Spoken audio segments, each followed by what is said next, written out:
Time to talk about project management now in this class. So, project management consists of several things. A timeline, which are the Gantt and PERT charts, bills of materials, and your design notebooks. This is an example of a Gantt chart here. This is an example of a network or a PERT chart. Bill of materials. There's two different kinds of bills of materials. One is what you use in your engineering drawings. We're learning about assembly packages. So you'll need, that will have a bill of materials, which is rather detailed about each and every part in your design. And why did it kick over here? I don't know. Okay, back to the slideshow. There we go. There's also the bill of materials you need to send to purchasing. Purchasing needs a little bit different information. And then the design notebooks. So this maps out the timeline. When are you going to do it? There's many other resource charts. Who's going to do it and things like that to plan out a project. Bills of materials tell you what parts you need. It's like a recipe. You need so many of widget A and so many of widget B and so forth and so on. Okay. Value planning. If you fail to plan, you're planning to fail. Plan your work and work your plan. Cartoon. Plan the whole project until 2013 when we detected and minimized all the risks. Now there's only one tiny thing that gets in our way, and that what? Reality, yeah.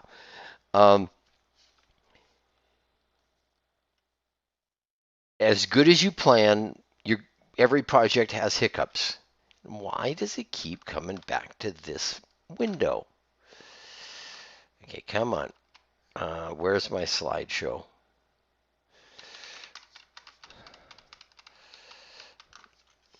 Okay.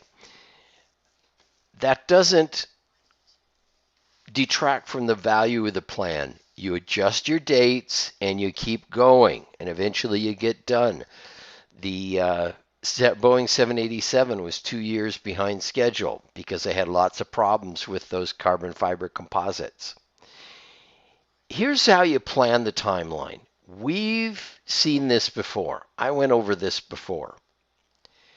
You have your time scale on this axis here, on the at the head, at the top, and it's the horizontal axis. Then you have all the tasks you have to do, each activity.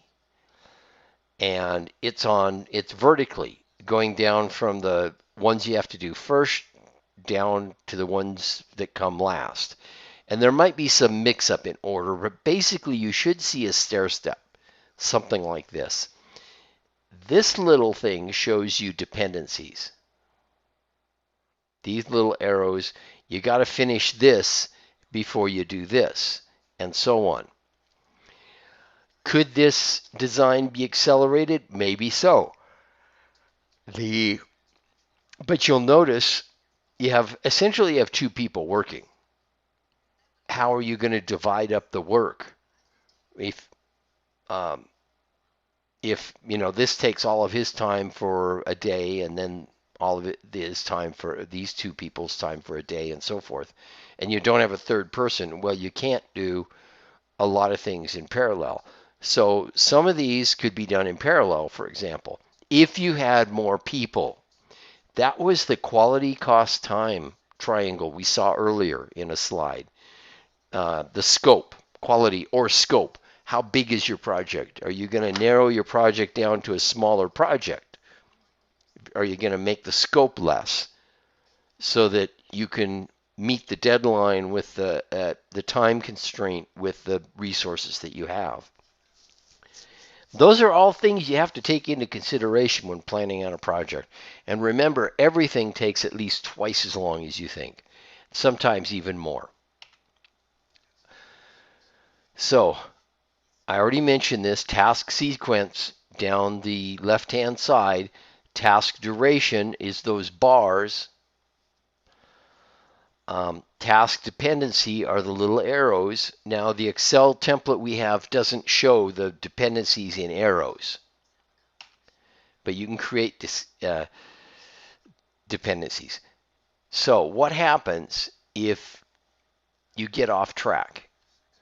So, you have the milestones, the major milestones, activity, sequence, time, make the Gantt, adjust.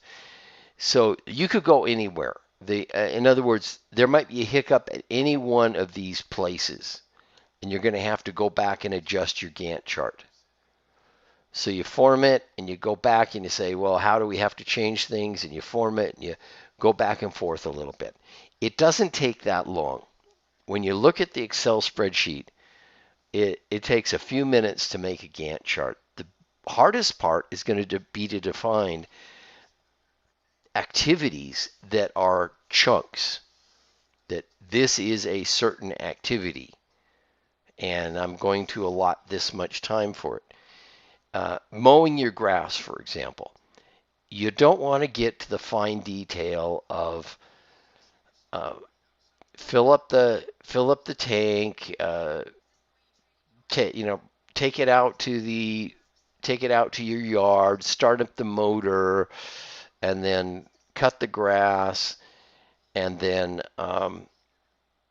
wash it off. You know, dump the clippings, wash it off. You don't want to break it down to that small of detail.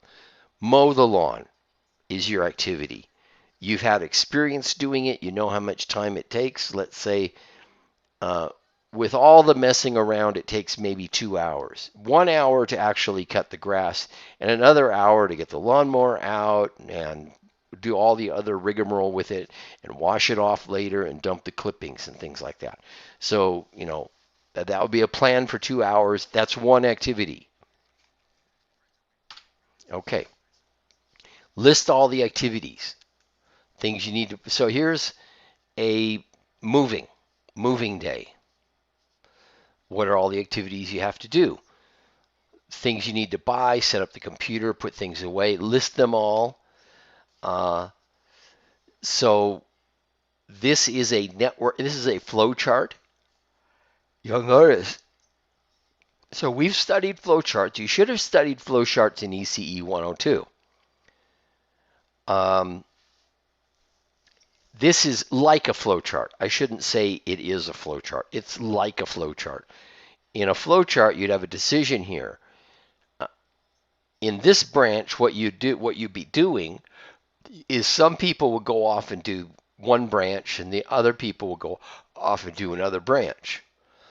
So you could have three different teams working on three different things. That's the value of planning. You can have people like ants going all over the place contributing to the project. Well, you go away and do this. You go make the beds. I'll hang the pictures and decorate. And person three, roommate, put the books and odds and ends away. Things like that. Somebody does a shopping run, and so on. So when you'd list all the activities listed here would also be in the Gantt chart. The PERT is good for seeing the sequence of things and seeing also what path will take the longest. PERT chart is also called a network chart, by the way. So this is how many hours it's going to take. You put down the times. And then you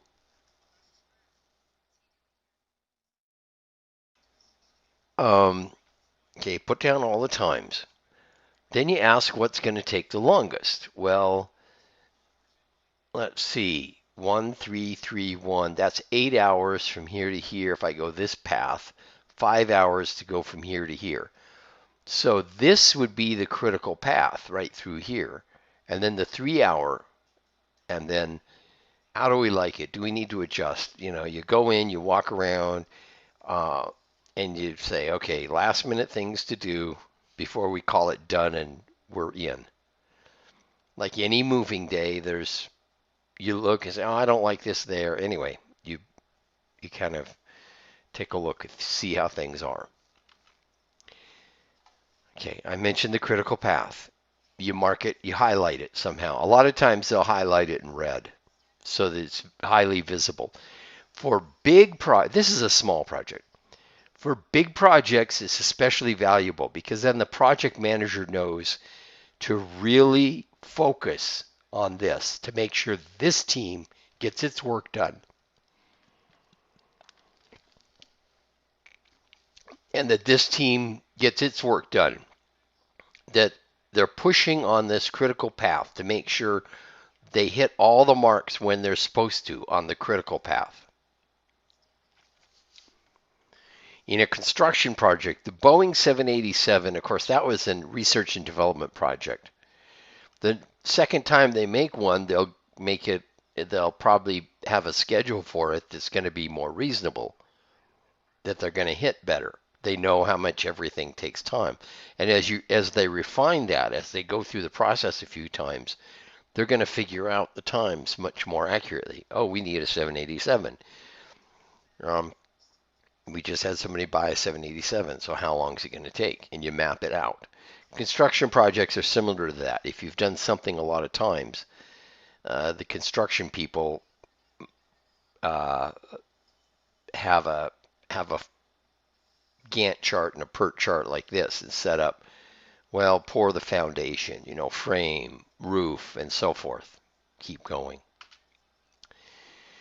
So here's the Gantt chart that corresponds to it. This was hand drawn in Excel. You don't have to use the template, although I personally like that template. This hand drawing shows all the dependencies, you'll notice. The red is the critical path. There's a one-to-one. All the items here took 1 hour, 3 hours, 3 hours, 1, 3, 3. You can see what's going on. These two, a Gantt chart and a PERT chart, are just two different views of the same thing. Okay, there's some freeware called Gantt Project. I also put up my Excel spreadsheet. One reason I don't like Gantt Project, when they do a PERT chart, PERT stands for Program Evaluation and Review Technique. It's just an acronym. One thing I don't like about it is the dependencies kind of overlap. It's hard to tell, well, where did this arrow, what contributes to this arrow? What contributes to this arrow? You can get lost a little easier. Okay.